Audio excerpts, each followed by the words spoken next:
నెల్లూరు జిల్లా కోవూరులోని యానాదుల సంఘాల గురించి MLA Vemireddy Prashanth Reddy assembly budget సమావేశంలో ప్రసంగించారు. యానాదులు, చల్ల యానాదులు అధిక సంఖ్యలో ఉంటారని, వారి సమస్యలు పరిష్కరించాల్సిన అవసరం ఉందని తెలిపారు. కోవూరులో మొత్తం 100కు పైగా గిరిజన కాలనీలు ఉన్నాయని, వీరందరూ కూడా అప్పటి ముఖ్యమంత్రి దివంగత ఎన్టీ రామారావు కట్టించిన ఇళ్లలోనే నివసిస్తున్నారని వెల్లడించారు. వీటిలో దాదాపు 6000 ఇళ్లు శిథిలావస్థకు చేరుకున్నాయని, వీరికి నూతన ఇళ్లను నిర్మించాల్సిన అవసరం ఉందని తెలిపారు. అదేవిధంగా కోవూరులోని ఏకలవ్య మోడల్ స్కూల్ ఒకటే ఉందని, గిరిజనుల విద్యా ప్రమాణాలను పెంపొందించేందుకు మండలానికి ఒక స్కూల్ని నిర్మించాలని కోరారు. అలాగే గిరిజనులకు ఆధార్ కార్డుల జారీలో సమస్య ఉండడంతో పథకాలు వర్క్ చేయడం లేదని, దీనికి తగిన చర్యలు తీసుకోవాలని అన్నారు. ఎమ్మెల్యే ప్రశాంత్ రెడ్డి ప్రశ్నలకు మంత్రి గుమ్మడి సంధ్యారాణి సమాధానమిచ్చారు. ఏకలవ్య పాఠశాలను గత ప్రభుత్వం నిర్వీర్యం చేసిందని ఆరోపించారు. ప్రస్తుతం కూటమి హయాంలో వాటిని ఉత్తమంగా తీర్చిదిద్దేందుకు కృషి చేస్తున్నామన్నారు.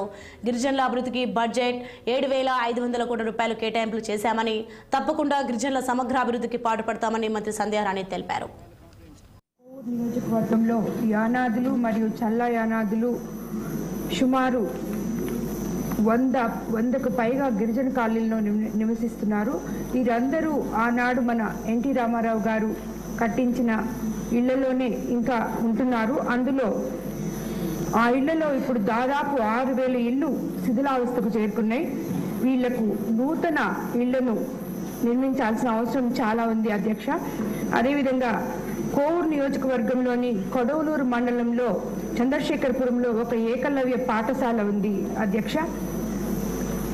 ఆ పాఠశాల అన్ని మండలాల్లో ఉంచితే ఈ గిరిజనులు విద్యా ప్రమాణాలు మనం పెంచగలమని చెప్పి అనుకుంటున్నాను అధ్యక్ష. అదేవిధంగా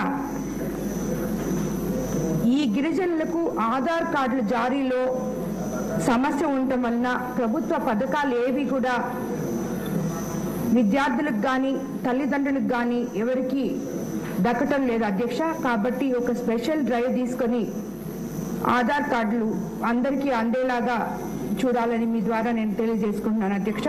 అదేవిధంగా ప్రభుత్వం యానాది కార్పొరేషన్ ద్వారా అధిక మొత్తంలో నిధులను కేటాయించి ఈ గిరిజనుల అభివృద్ధికి తోడ్పడాలని కోరుకుంటున్నాను అధ్యక్ష. ధన్యవాదాలు.